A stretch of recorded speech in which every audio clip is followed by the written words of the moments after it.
नमस्कार, India voice पर स्वागत है आपका। मैं हूं आपके साथ प्रियंका मिश्रा। झारखंड की हेमंत सोरेन सरकार कार्यकाल के 4 साल पूरे होने के बाद नींद से जागी है और जनता के बीच धरातल पर पहुंच आपकी सरकार आपके द्वार कार्यक्रम के तहत जनता के बीच पैठ बनाने की शुरुआत कर रही है। मगर विपक्ष इसे आड़े हाथों ले रही है और आरोप लगाया जा रहा है कि 4 साल बाद मुख्यमंत्री जनता के बीच धरातल पर उतरने की तैयारी कर रहे हैं, मगर नतीजा सिफर ही रहने वाला है, क्योंकि इससे पहले भी जितनी योजनाओं की घोषणा हुई है उनमें कहीं कोई काम नहीं हुआ है। तो फिर यात्रा का ढोंग क्यों? आज इसी पर करेंगे चर्चा, लेकिन इससे पहले सीएम हेमंत सोरेन ने क्या कुछ कहा वो सुनवाते हैं आपको। लगा लेदा उन जो पूरा झारखंड दिसम खोन लगभग 35 लाख आले आवेदन ले जाम लेदा आर जब दोसार धाव नोआ कैंप उनका के पंचायत आतु आतुले लगाव लेदा तो लगभग 55 लाख आवेदन आरो ले जाम के दा।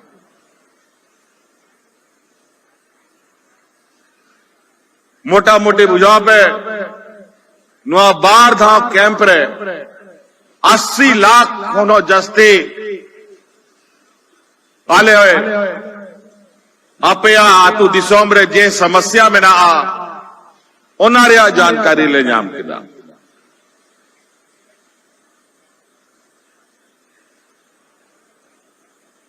मतलब नीत हो आबो आतु दिसोम रे जो आबो समस्या को मिना मूलभूत समस्या को मिना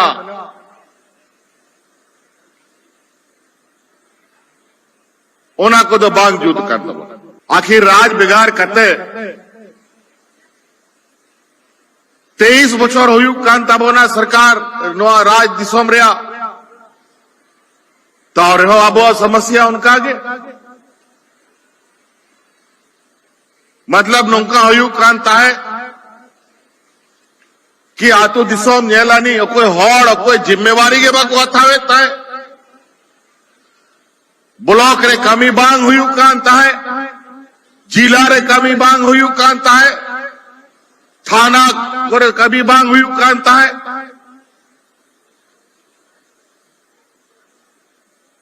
तो बेथो इना गान समस्या है ना पूरा झारखंड दिसम खोन आर नोआ आलेले बढ़ाता है राज माबो न्याम के आयमा लड़ाई तपम करते आवरन गुरुजी आयुर रे नोआ दिसोम लगी थिना बोन लड़ाई ना लेकिन दुर्भाग्य करा कि नोआ राज बिगाड़ करते जो नोने सरकार चल आज नोआ दिसोम सजा बनाओ लगी जिम्मा को हाथाव के दा उनको बैबान को कहा था कि जो राज बिगाड़ रही घोर विरोधी को ताए लेना और ओना तक अब वो आतुरिया समस्या को तो मीटा बांग जूत लेनता बोला ओनाते 2019 रे आयमा जोर लगाव कते उनको नवा सरकार मची खोन ले फेंक के कुआ और आले सरकार ले बनाव के आज सरकार बनाव करते जब आले कमी है ले सुचावे ताहे आप ये ले गया कोरोना महामारी है तबो ना बो तलारे और पूरा भारत दिसम बंदो चवाए ना पूरा दुनिया तिंगुई ना गाड़ी मोटर हाट बाजार दुकान सराम बंदो ओड़ा के कुलुप कते ताहन में नोंगा सरकार कानून है ना। तो आज इसी विषय पर हम करेंगे चर्चा। हमारे साथ मेहमान जुड़ चुके हैं, आपका मैं परिचय करा देती हूँ। एल तिवारी जी कांग्रेस नेता हमारे साथ जुड़ चुके हैं, बहुत स्वागत है आपका। अशोक बड़ाई बीजेपी प्रवक्ता हमारे साथ जुड़ चुके हैं, आपका भी बहुत बहुत स्वागत है। और इंदुकांत दीक्षित जी वरिष्ठ पत्रकार हमारे साथ हैं, आपका भी बहुत बहुत स्वागत है। तो सबसे पहले तिवारी जी आपके पास ही आऊंगी। जिस तरह से अब आपकी सरकार आपके द्वार कार्यक्रम की यहाँ पर बात की जा रही है, लेकिन कार्यकाल का समय अब काफी कम बचा है और तमाम आवेदनों की जो बात की जा रही है, तो क्या लगता है आपको कुछ देर से नहीं जागी सरकार? देखिए, मैं जो कुछ कहने जा रहा हूं, मेरा निवेदन है कि उसको सुन लिया जाएगा। जी। अभी चुनाव चल रहे थे, मैं थोड़ा सा 10-20 सेकंड समय लेंगे। छत्तीसगढ़, मध्य प्रदेश में शिवराज सिंह चौहान जी ने जो अभी 1 महीने 2 महीने चुनाव के पहले जो रेवड़ियां बांटी, उस पर उन्होंने कहा कि ये तो सरकार का कर्तव्य है। हम बहुत विनम्रता से ये पूछना चाहते हैं, अभी मुख्यमंत्री जी का भाषण आपके स्क्रीन पर आ रहा था, उन्होंने कोरोना का नाम लिया। मैं भी उसको दोहराता हूं, समय नष्ट करने के लिए नहीं, कि जब भी सरकार हमारी बनी है कांग्रेस, झारखंड मुक्ति मोर्चा और आरजेडी के सहयोग से, 1.5-2 साल से ज्यादा हम लोगों ने कोरोना का सामना करने में समय बिताया। और उसके बाद जो आदरणीय हमारे माननीय श्री 108 श्री रघुवर दास जी की सरकार ने जो बोझ छोड़ा था हमारे ऊपर, उसको निपटाने में, चाहे वो शिक्षक का नियुक्ति हो, अग्निवीर का नियुक्ति हो, और रसोईया वगैरह वगैरह, अभी हम कर्मचारियों का अभी सब हम निपटा भी नहीं पाए। अगर हम कुछ करने लगते हैं तो इनके पेट में दर्द होता है। और महोदया, मैं बहुत विनम्रता से कहना चाहता हूं कि पत्रकार महोदय कहें, दूसरे दलों के नेता उंगली उठाएं, मैं चुपचाप लगा दूंगा, नहीं बोलूंगा आपके स्क्रीन पर, चैनल पर। लेकिन जब बीजेपी कुछ कहने लगती है तो बहुत बहुत कष्ट होता है। झारखंड का निर्माण हुआ और बीजेपी की हाथ में बागडोर चली गई। ये 2 साल 2.5 साल में तरह के बाल के खाल खींचे जा रहे हैं। ठीक है एलन तिवारी जी, आदरणीय वाजपेयी जी का वक्तव्य हम लोग सुनते हैं। उन्होंने कहा अभी मैं कहूँ, आप हुक्म दें तो मैं वीडियो भेजता हूँ। वो उन्होंने कहा कि देश की आजादी के बाद 50-60 वर्षों में देश के विकास को झुठलाया नहीं जा सकता। लेकिन वर्तमान प्रधानमंत्री, अभी एक दिन मैं सुन रहा था आदरणीय जेपी नड्डा साहब का, राहुल गांधी का नाम आया महोदया। ठीक है, उन्होंने किसका नाम लिया? एलन तिवारी जी, ठीक है, आप तमाम बातें करते हैं, लेकिन बीजेपी के कहने से आपको इतनी तकलीफ होती है। विपक्ष को, आप भी केंद्र में विपक्ष में हैं, फिर विपक्ष सवाल उठाती है तो वहां पर तो आपका ये तर्क रहता है कि विपक्ष सवाल नहीं उठाएगा, विपक्ष मजबूत नहीं होगा तो कौन होगा, और बीजेपी जब सवाल करती है तो आपको बुरा लगता है। अशोक जी मैडम, कांग्रेस को और बीजेपी को दोनों को परहेज करना चाहिए। अशोक जी जी थोड़ा तिवारी जी के थोड़ा म्यूट करेंगे। मैं आग्रह करूंगा तिवारी जी से और मेरे साथियों से कि मैं 1-2 मिनट में मेरी अपनी बात को पूरा करता हूं। देखिए, मैं आज तो आईपीआरडी का जो झारखंड सरकार ने जो बड़ा जो फ्रंट पेज में सभी अखबारों में जो उन्होंने ऐड दिया, मुझे तो सोच के बहुत हंसी आ रही थी। ये राज्य की जनता को कैसे बेवकूफ बना रहे हैं। मेरे हाथ में अखबार है, मैं इनका जो दिया हुआ पीआरडी का जो डाटा है और जो विज्ञापन है, आपको बता दूं कि ये लोग 2021 के आंकड़े के हिसाब से 6,860 के लगभग शिविर लगाए हैं और उसमें 35.95 लाख का आवेदन प्राप्त हुआ है। फिर सरकार के द्वारा वर्ष 2022 के आंकड़े के हिसाब से 5,696 शिविर लगाए गए हैं और 55.44 लाख का आवेदन आया है।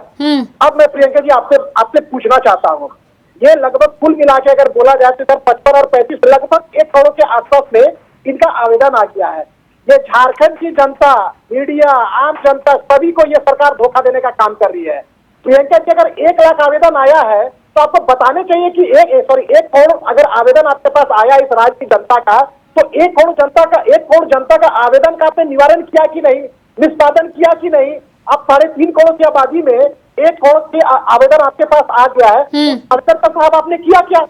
आप उस गरीब का मजाक उड़ा रहे हैं, क्या उसको ठंडे बस्ते में डाल दे रहे हैं? तिवारी जी, प्रियंका जी, मैं तो बोलना चाहूंगा, सरकार आईपीआरडी के खर्चे पर सिर्फ सरकार अपना चेहरा चमका रही है।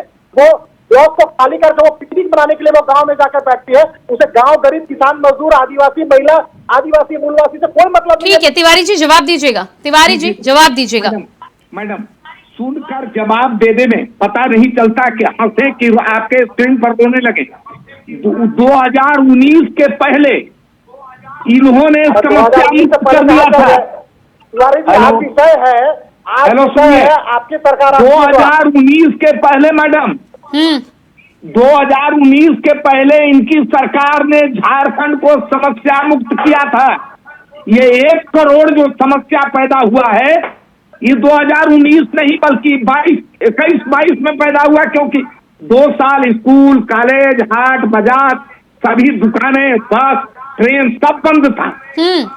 तो ये 2 साल के अंतर्गत इनके अशोक पढ़ाई जी के अनुसार 1 करोड़ समस्या पैदा हुआ। उसके पहले तो राम राज्य था झारखंड में। और जब कभी बात होने लगती है, जब ये समस्याएं गिनाने लगते हैं टाटा पेपर रख करके, तब ये बोलना पड़ता है। नहीं तो मुझे लगता है कि नैतिकता इस बात की इजाजत नहीं देती कि कांग्रेस बीजेपी को कहे भ्रष्ट, कहे कि अकर्मण्य है आप काम करने लायक नहीं है, और बीजेपी कांग्रेस को कहे।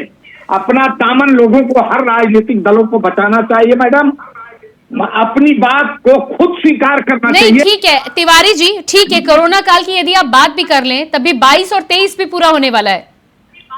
तो क्या 1 करोड़ 2022-23 में आ गया? अरे पहले से लटका हुआ इन्होंने छोड़ा है, हमको दिया है। हम एक एक करके समस्या का निपटारा। ठीक है, मैं अशोक जी से जवाब लेती हूँ। अशोक जी जवाब दीजिएगा। वो कह रहे हैं कि आपके समय का ये बोझ है वो जो ढो रहे हैं। बिल्कुल, मैं तिवारी की बात से 100% सहमत हूँ। हमारी सरकार में नक्सल शून्य हो गया था। हमारी सरकार में युवाओं को रोजगार देने का काम हो रहा था। हमारी सरकार में इनके जैसे महिलाओं के साथ दुष्कर्म नहीं हो रहा था। हमारी सरकार में सरकार पारदर्शिता के तरीके से आप पीआरडी के द्वारा, सूचना विभाग के द्वारा एक मुख्यमंत्री जन संवाद योजना के कार्यक्रम के माध्यम से आम नागरिक सरकार तक अपनी बातों को पहुंचाते थे और मुख्यमंत्री स्वयं उपस्थित होकर उस समस्या का निदान करते थे। ये 2019 के बाद तिवारी जी को चिंता करनी चाहिए कि आपने मुख्यमंत्री जन संवाद कार्यक्रम को बंद क्यों कर दिया। इसलिए बंद किया था प्रियंका जी, क्योंकि गांव, गरीब, किसान, मजदूर, सुदूर साहेबगंज का आदमी। ठीक है, इंदुकांत दीक्षित जी, इंदुकांत जी, ये जो एक दूसरे सरकार पर ठीकरा फोड़ा जा रहा है, उनका कहना है कि 2019 के पहले का ये बोझ है जो ढो रहे हैं, और यहाँ बीजेपी सवाल उठा रही है कि कर क्या रहे हैं 4 साल से। प्रियंका जी नमस्कार, मेरी आवाज आ रही है? जी जी, तिवारी साहब को और अशोक जी को भी मेरा नमस्कार। बहुत दिनों बाद आपके शो में आने का अवसर मिला है। देखिए, ये समस्याएं जबकि भी हो, अशोक जी ने जो कहा कि लगभग 90 लाख अगर समस्याओं का निदान सरकार करना चाहती है और ऐसा कहती है कि आपकी सरकार आपके द्वार के आह्वान के बाद सरकार के पास लगभग 90 लाख आवेदन आए हैं समस्याओं के निदान के लिए। तो बड़ी बात क्या है प्रियंका जी, वो कब के हैं, कैसे आए, ये इम्पोर्टेंट नहीं। तिवारी जी की इस बात से मैं सहमत हूँ कि समस्याएं आई तो उनका निदान होना चाहिए। एक चीज अप्रिशिएबल है कि सरकार ने समस्याओं के निदान के लिए लोगों के दरवाजे पे पहुंचने का आह्वान किया, पहुंचने की कोशिश भी की है। हम नहीं मानते हैं कि इतनी समस्याएं आई हैं तो वो सॉल्व किए होंगे, लेकिन देखिए इसी की तर्ज पर ये पहली योजना थी इस ढंग की, शायद इसकी तर्ज पे पंजाब सरकार ने भी अपने यहाँ इसी ढंग की योजना लान की। आजकल उनका ऐड आ रहा, उससे हमको पता चला। तो ये तो सभी सरकारों को लोकतंत्र में जनता के दरवाजे पे जाके जो चीजों का सलूशन करने की कोशिश करनी चाहिए। अगर साल गिनेंगे प्रियंका जी तो झारखंड इलाका तो था ही, ये अलग बात है कि वो एक अलग राज्य अब बन गया, लेकिन बिहार इलाके के नाते तो आजादी के बाद से देश का हिस्सा ही ना, आजादी के पहले से भी। तो आजादी के बाद से केंद्र में, राज्य में, बिहार में कितने सालों साल 5-6 दशक सरकारें रही कांग्रेस और कांग्रेस से जुड़ी हुई। तो इन समस्याओं को अगर तिवारी जी कहते हैं कि झारखंड बनने के बाद बीजेपी की सरकारों ने पैदा कर दिया जी, या अगर बीजेपी वाले लोग कहते हैं कि नहीं इसी 2 साल में हुआ, मेरा ये मानना है कि ये मूलभूत समस्याएं प्रियंका जी, और ये इंदुकांत जी, यदि झारखंड के लोग इंदुकांत जी जिस तरह से आपने कहा है कि हुआ कभी भी हो, लेकिन यदि इस कार्यक्रम की भी बात कर दी जाए तो भी अब 1 साल बचा है कार्यकाल का। कोरोना खत्म हुए भी कम से कम 1.5-2 साल का समय बीत चुका है। ये कार्यक्रम पहले नहीं चलाना चाहिए था? बिल्कुल चलाना चाहिए था, लेकिन इसमें मैं इस बात को लाना भी चाहता था। देखिए, सरकार ने ये योजना पिछले भी 2 बार चलाई थी, 2 राउंड चलाई थी, भाई तीसरी बार चला रहे हैं। ऐसा नहीं कि पहली बार चला रहे, पहली बार। दूसरी बात है, जब तिवारी जी या इनकी सरकार के लोग ये कहते हैं कि कोरोना में हमारे 1 साल 2 साल बर्बाद हो गए, तो उनको ये ध्यान रखना चाहिए, जब केंद्र सरकार से भी वो सवाल करते हैं कि वो कोरोना का पीरियड पूरी दुनिया के लिए था और पूरे भारत के लिए था। जब वही और उनकी पार्टी जब केंद्र सरकार से सवाल करती है तो वो ये भूल जाते हैं कि 1.5-2 साल केंद्र सरकार की भी सारे रिसोर्सेज और सारी एनर्जी इसी काम में लग रहे थे। तिवारी जी, अपने राज्य की बातों को बयान करना होता है तो उनको कोरोना की ठीक है। तिवारी जी, जिस समस्या की आप बात करें, आप जरूर कह रहे हैं कि बीजेपी के समय में हुआ है, लेकिन फिर आप अपनी सरकार के 50 सालों का हिसाब नहीं देते केंद्र सरकार के सवालों का। नहीं, मैं देता हूं। मैं इसी परिप्रेक्ष्य में मैंने आदरणीय स्वर्गीय भूतपूर्व प्रधानमंत्री परम आदरणीय वाजपेयी जी के वक्तव्यों का उल्लेख करना चाहा था। मैं फिर निवेदन करता हूं कि वाजपेयी जी का जो वक्तव्य है, जो भाषण है लोकसभा ने, जो और ने कई जगह बोले हैं कई मंचों पर, उसको जरूर एक बार बड़ाई जी सुन लें कि 50 वर्षों में वाजपेयी नहीं तो तिवारी जी यहाँ पर वाजपेयी जी ने आपकी तारीफ कर दी तो आप उसे कई मंचों पर सुनाएंगे, और जब विपक्ष के नाते या सरकार में रहते कोई दूसरी पार्टी आपको सवाल उठा दे तो फिर आप उनको फिर तरह तरह के शब्दों से नवाजते। देखिए, केंद्र सरकार में रहते पहली बार यह सुना जा रहा है आजाद भारत के इतिहास में कि देश के प्रधानमंत्री पहली बार मथुरा पहुंचे। इसके बाद के सारे, इसके पहले के सब प्रधानमंत्री अकर्मण्य थे जो कभी नहीं गए मथुरा।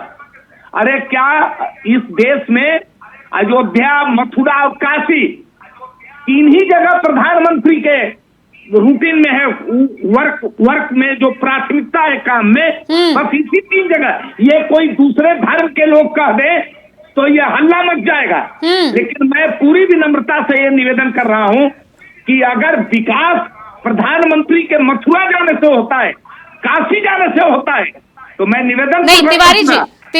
तिवारी जी बिल्कुल नहीं होता है। यदि प्रधानमंत्री के कहीं जाने की यदि आप बात नहीं करना चाहे तो कम से कम स्वामी प्रसाद का जब बयान आता है तो उस पर ही आप खंडन कर दे तो मान लेंगे कि हाँ चलो आप दोनों तरफ हैं। वहां पर तो आप कुछ बोलते नजर नहीं आते हैं। अब तो महोदया राजनीतिक दल अपना शर्म खोते जा रहे हैं। मैं बिना किसी पार्टी का नाम लिए हुए बोल रहा हूं। नैतिकता को ताक पर नहीं, बंगाल की खाड़ी में फेंकते जा रहे हैं। शब्दों की मर्यादा समाप्त हो रही है, ये इससे बचना चाहिए।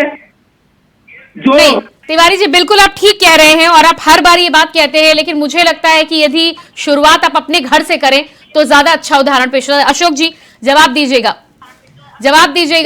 तिवारी जी कह रहे हैं कि जिस तरह से वाजपेयी जी बार बार ये कहते थे कि खूब विकास हुआ है और उसके बाद अब जब आपकी सरकारें जो सवाल उठाती हैं तो आप बताइए किसकी बात मानी जाए। देखिए, कांग्रेस के 50 सालों में अगर झारखंड के परिप्रेक्ष्य में बात करें, ये पहली बार झारखंड आदिवासी बहुल राज्य है। पहली बार भगवान बिरसा मुंडा की जन्मस्थली में अगर कोई प्रधानमंत्री जाते हैं, के सहयोगी दल बोलते कि प्रधानमंत्री वहां डुगडुगी बजा रहे थे, वहां मदारी नाच कर रहे थे। अरे भगवान बिरसा मुंडा जी के का मान सम्मान स्वाभिमान, उनकी गौरव गाथा करने का काम अगर देश के प्रधानमंत्री कर रहे हैं, आदिवासियों का मान सम्मान स्वाभिमान बढ़ाने का काम कर रहे हैं, तो आपके पार्टी और आपके पेट में दर्द हो रहा है। आप किसी आदिवासी महापुरुष के नाम पे योजना का आदिवासी समाज के लिए 25,000 24,000 करोड़ झारखंड के पवित्र भूमि भगवान बिरसा मुंडा की जन्मस्थली से आदिवासी समाज, संपूर्ण आदिवासी समाज को देने का काम करते हैं, तो आपके लिए डुगडुगी बजाने का काम होता है। 24,000 में 7,000 करोड़ झारखंड के विकास के लिए प्रधानमंत्री जी झारखंड की पवित्र भूमि खूंटी से करते हैं, तो आपको डुगडुगी बजाने जैसा लगता है। प्रियंका जी, मैं तो स्पष्ट बोलता हूं कि प्रधानमंत्री जी हर वर्ग के लिए विकास को रोड मैप से जोड़ने का काम किया है, लेकिन जब प्रधानमंत्री जी विकास की बात करते हैं तो इनको लगता है कि वो डुगडुगी बजा रहे हैं। खैर 50-55 सालों में इन्होंने डुगडुगी बजाने का काम किया है इनकी सरकार ने, इसलिए इनके जीवन में डुगडुगी बजाने का शब्द इनमें समाहित है। तिवारी जी जवाब दीजिएगा। आप सिर्फ मथुरा, अयोध्या और काशी की बात कर रहे थे। जब इस तरह के कार्यक्रम होते हैं, गुलाम भारत के बाद जब आजाद भारत हुआ तब से लेकर अभी तक सिर्फ भारत के लोगों ने पहला प्रधानमंत्री देखा विकास का जो एकदम चक्का रथ। नहीं, अभी तो आप कह रहे थे कि सिर्फ मंदिर जाने से विकास नहीं होता है, फिर वो झारखंड में जब सौगात देते हैं तो फिर आप इस तरह की बातें करते हैं। तिवारी जी बोल रहा हूँ,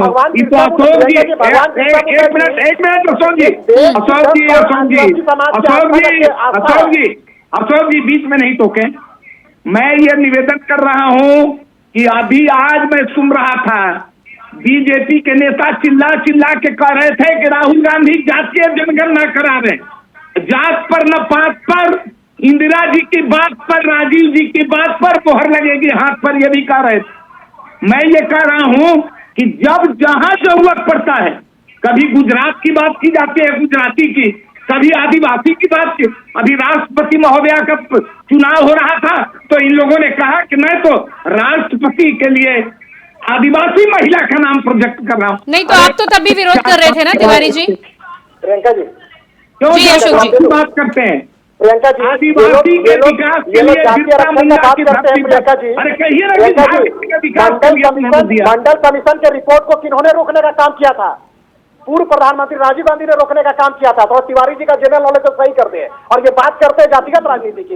मंडल कमीशन की रिपोर्ट किन्होंने अवरोध उत्पन्न किया था? तिवारी जी, आपके पूर्व प्रधानमंत्री कांग्रेस के नेता राजीव गांधी जी ने उसको रोकने का काम किया था। आप बात मत कीजिए, दोहरा चरित्र नहीं चलेगा।